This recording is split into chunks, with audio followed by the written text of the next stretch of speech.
Andoni, urrutik uste genuen, baina iritsia ja denboraldi amaiera, larunbaten azkenengo partida jolastuzue Tafallan aurka, zer buru planteatu dituzue partida hontako?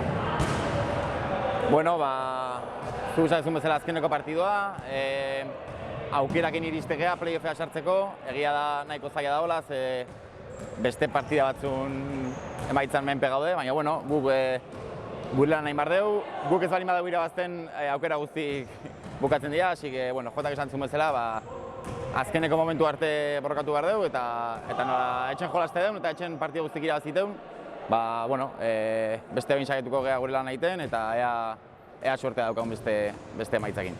Eta, bueno, aurkari zaila jasoko zuen, esan ez du bezala etxen irabazten dituzue partida guztik, beraz, dinamika horrekin pentsatzen nahi zuela eman amaiera denboraldia, ez?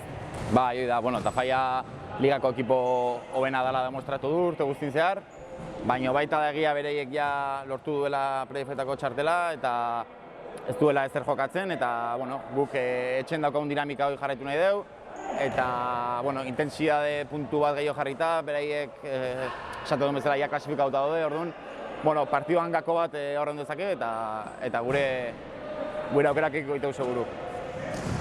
Andoni, se veía lejos el fin de temporada, pero bueno, el sábado ya toca el último partido. ¿Cómo habéis planteado el mismo y qué objetivos tenéis? Sí, bueno, ya estamos aquí, último partido de la Liga y bueno, nuestro principal objetivo es ganar, porque si no ganamos se nos acaban todas las chances para entrar.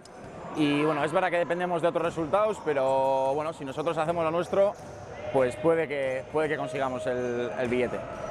Entonces, pese a que todavía dependemos de los demás, tenéis aún ese objetivo en mente de ganar y luchar por el segundo puesto, ¿no?